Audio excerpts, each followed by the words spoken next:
Hi witches, happy Wednesday. Thank you guys so much for joining me today.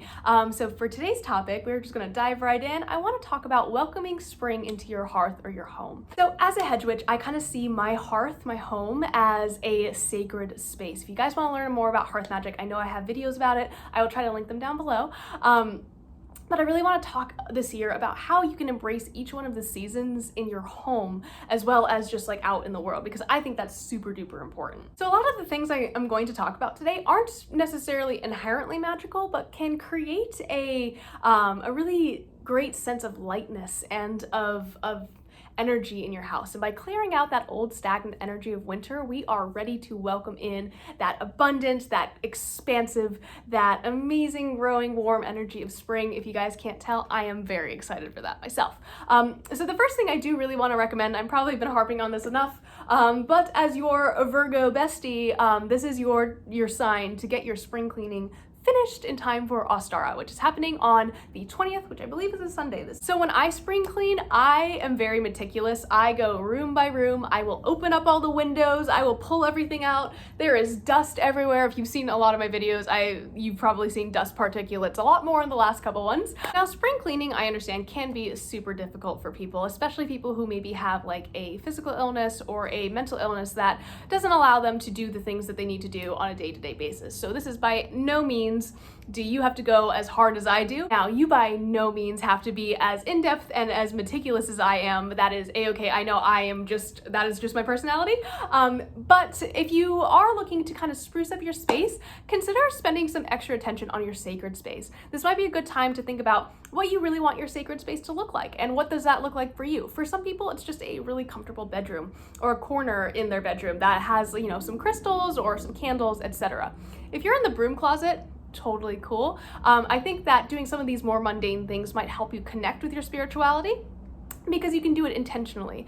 I think spring cleaning can also be kind of framed as spring cleansing. So by getting rid of things that you no longer need or you just don't really use anymore, and by all means, please donate them or find other uses for them, find people who might enjoy them, like these objects more, who might have need for these clothes or it's whatever you are getting rid of.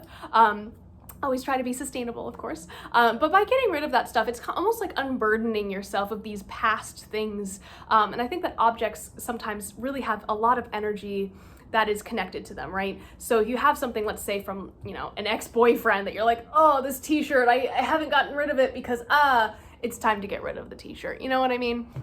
And that act of getting rid of things is also kind of this spiritual act of release. So magic doesn't always have to look all fancy and all ritualistic. Sometimes it's just throwing things in a dumpster and setting it on fire. Just kidding, oh my gosh. No, but seriously, I do really recommend going through and doing just getting your house nice and clean, and maybe using some sort of cleansing technique such as smoke cleansing, sound cleansing, or whatever method you so choose in order to just really prepare yourself and just open up your space for abundance and prosperity that is so inherent of the season of spring. If you are able to openly practice within your household, you might want to consider decorating your altar specifically for spring, or creating maybe a seasonal altar that you can change with the seasons, that is maybe in a prominent space in your sacred space or in your house, whatever that looks like for you, right? So you can do this by decorating your altar with pastel colors, maybe in terms of candles, in terms of altar cloths. You can maybe invest in a nice new altar cloth, like do some crafting, perhaps some sewing if that's your bag. You might also want to fill it with some of the first things that you are finding that remind you of spring. So for me, I usually pick like the first couple of wildflowers that I find. Like if I'm ever out hiking, I love them. I will usually press them and keep them on my altar. And then when it's more summertime around Letha, I will actually place them into my Book of Shadows and put the date next to it of when I found them, all of that, where I found them, what the plant is. And yeah, it's just nice to look back because they're just preserved, and it's pretty. If you don't have a specific altar space, that is absolutely fine. I don't want anyone to feel pressure to go run out and have to go set up an altar in order to be a witch. Totally not not a thing. However, it is something that a lot of witches engage in, myself included. It's one of my favorite things to talk about, so I do talk about that a lot. Now, if you are a witch who works with deities, consider getting some new offerings for your deities. Maybe finding something that is associated with both them, but is something that you can find in nature that is kind of related to spring, whether that is like an herb or a type of stone. So for example, if you saw Monday's video, I actually planted some seeds in honor of my deities and will be like kind of tending them and nurturing them as a devotional offering to my deities. So it doesn't have to like cost a whole lot. Like I never want people to feel like they have to go out and spend all this money in order to like be a real witch, because I think that's a little bit ridiculous. But you can definitely find certain things that you can offer to your deities as a sign of spring, or that correspond with this season of spring, the season of new growth and expansion. Similar to that, you might want to just consider starting your garden. Now, if you are living in a climate that is much more warm than mine, you might be able to already start putting things into the ground outside. If it is still super cold where you live too, that is absolutely fine. Planning your garden is a-okay, but maybe consider starting to do some of the more foundational work, like getting your gardening beds ready, ordering some mulch, or sectioning out each plot. So that way you can avoid doing what I do, which is getting too excited about seeing all sorts of seeds that are like now being displayed at the various stores and being like, yes, I'll take all of them, and just like not having any space. So planning is still super cool right now. If you are just like not into gardening in general, but still want to kind of connect with the earth, or maybe start to get into green magic, consider just getting yourself a new plant and seeing how long you can take care of that. So I know there's that trope of the green witch who just like kills everything they touch. But honestly, gardening I think just really takes practice. So by starting with one plant and learning everything you can about how to take care of that plant and then moving on, it just helps like not overwhelm yourself by being like, oh my gosh, now I just have this whole big garden with like a million different plants that I have to figure out how to take care of, like all of them all at the same time. So baby steps, guys, it's all good. Another way that witches might start to welcome spring into their homes and hearths is by honoring the fae. Now, I know some witches are like, I absolutely will not work with the fae, and there are some witches who do, and I'm not going to comment either way, but this is an option. I do really recommend, before working with any sort of entity, fae, deity, spirit, ancestor, etc., you do your own research, please. So this is your sign to do your research. So generally speaking, people tend to work with the fae outdoors. So you can set up maybe an altar for them, or maybe just a specific space in your garden for them, a space of reverence, of honor. They generally like offerings of milk and honey. You can honor them, or attract the fae, I should say, by hanging bells or wind chimes around your garden. They are very much associated with the sound of bells. You might also consider making a specific fairy garden for them, which I think is something that is really, really great to do with children. And it's something that you can do and just be really creative with. So I encourage you guys to look into different ways that you can be creative, flex those creative muscles.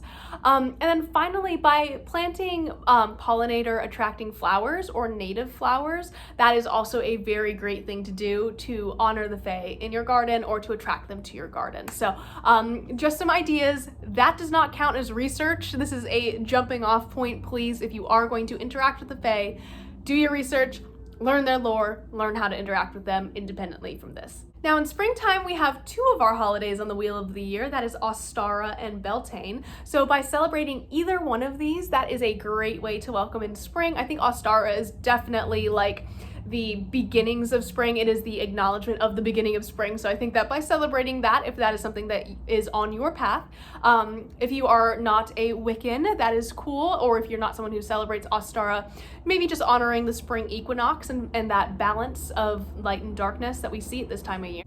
A common way to celebrate, especially Beltane, which we will be talking about a little bit later this year, is to celebrate with a massive bonfire. So if you have been waiting to use your fire pit, now might be the time to clean it out, dust it off, and start to kind of have those nice summer bonfires that we are looking forward to. It is still springtime, but I did want to mention that Beltane specifically is a fire festival, and that's kind of seen as the midpoint between spring and summer. Now, if you don't really celebrate any of those holidays, that is a-okay. We have another holiday in springtime in April, and that is Earth Day. And I feel like if you are an earth-based practitioner, that is probably a pretty important day to you. It is kind of a secular holiday, so I did want to just mention it. there are tons of other holidays throughout the springtime. We see, Purim and Easter and Passover and all of that kind of stuff. So if that is something that you celebrate, I would love to hear about that. If you are a Christian witch or a Jewish witch or another witch of any other sort of religion, would love to hear about your springtime holidays that you are celebrating. I think pretty much every major spiritual path kind of has some welcoming spring springtime was super important to ancient people. It was a time when winter, that time of strife, of possible starvation, all of that horrible, horrible stuff that we in the 21st century luckily don't, and especially as someone who is privileged like I am, don't necessarily think about on a day-to-day basis. Like, I don't really think about like making preserves for the winter, but to ancient people, the coming of spring was a reminder that life was coming back to the earth and that they had the ability to grow new things to feed themselves in the following year ahead. So I hope that makes sense. Along those lines as well, if we were talking about the traditions of ancient peoples, springtime is generally a traditional time to get married. So if you are looking to get married, you might want to do so either around Beltane or Ostara. I've picked a date. We have picked a date. We've said it. Yay! But I am officially going to be getting married on May 1st of 2023. So I am very excited about that. That is Beltane of next year. It is very significant in my personal spiritual practice. It is like my favorite holiday on the wheel of the year, honestly. So good. So I'm very excited about that. That is how I'm personally just like fully embracing spring and just being like the May queen, the May bride, right? And I'm very excited for that. So if you are a pagan who is looking to get married, you might want to consider early spring or maybe, April times, though it is kind of rainy. But springtime is a traditional time for a lot of people to get married just because the weather is just amazing. So yeah. And finally, what I wanted to talk about today is doing a home blessing for yourself. Now, this is generally something that I recommend doing whenever you move into a new place, but I truly believe can be done at any time. As with most things when we're talking about kind of non-denominational witchcraft with a capital W, there is no set way to do a home blessing, but I'm going to tell you about like how I personally do it, so maybe that can inspire you. Generally, when I bless a home, I try to bring all 4 physical elements into the home in one way or another. So first, I will make sure that the house is completely clean, everything is where it's supposed to be, and there's a sense of like this order, right? Everything is kind of there. This can also be done prior to moving into a space if you so choose, but I kind of like the establishment of myself in this space and then blessing myself and all of my items as well within the space, because I think a house is a house, but once you kind of start to live in it, it becomes a home. And I think that we all kind of define what a home looks like to us. So it's so personal. I would say I recommend like either smoke cleansing or cleansing in whatever method you so choose the house or the apartment, whatever you're moving into, prior to actually moving your stuff in, and then doing the home blessing once you're kind of more settled. I hope that makes sense. Okay, so I try to bring in all 4 elements. I usually start at my sacred, like at my altar, and then I work in a clockwise motion. So that is to bring in all of the elements. So when you work clockwise, you are bringing things in. When you work counterclockwise, you are expelling things. So first, I usually start by putting salt in all of my windows. So if you can imagine like the 2 panes of glass, there's like that weird little space in between. I will put either black salt or sea salt in each of the windows, and definitely like be generous with this. Salt is not super expensive. You can kind of get it at like the dollar store and stuff. And, at the next full moon, I will vacuum all of that up and either put in a different type of ward or replace the salt, whatever works the best for you. Next, I will go through and smoke cleanse the house, again working in a clockwise direction, starting at my altar or my sacred space. So I'm always starting at the same place and ending at the same place, which is my altar. Next, because I tend to work at night, what I will do is light a white candle, again starting at my altar and walking with it in a clockwise direction, and I will illuminate every single corner of my house and bring that light, that energy of fire into all parts of my house. And then finally, what I will do is take a bowl of fresh water. I recommend getting water from the land that you are on if you can. If not, totally fine. But getting a bowl of water, and then I will create a bundle of fresh herbs and use those herbs Usually I will use sage and rosemary personally, so common sage and rosemary. You can find them at the grocery store. Then flick the water throughout my house, kind of in like I usually do 1, 2, 3, so like ceiling, middle, and then the ground, like every couple feet throughout my house. So that part takes the longest, but it is very much like a kind of a stamp on the end of it. It's like, no, I am blessing my house, and as I'm doing all of these actions, I am speaking words of affirmation. You can have some music maybe playing, doing some sound cleansing while you are doing all of this. When you are finished doing your home blessing, after you have finished praying over your home and inviting in all of that wonderful good energy that our earth can lend to us through all of the elements, you might want to consider leaving your tools on your altar until the next morning. That's what I tend to do. And then I will return any items I can to the earth and dispose of anything, or cleanse and put away anything that I no longer need. So at the same time, when I am doing a house blessing, I will occasionally place wards up. So especially if it is the first time I'm moving into a place, but I have done home blessings for other people where that didn't happen. But I will put up wards throughout my house, depending on what that looks like for you. Definitely feel free to do it at the same time. Again, super customizable, and my way is not the only way to do a house blessing. So if you do yours differently, I would love to hear about it.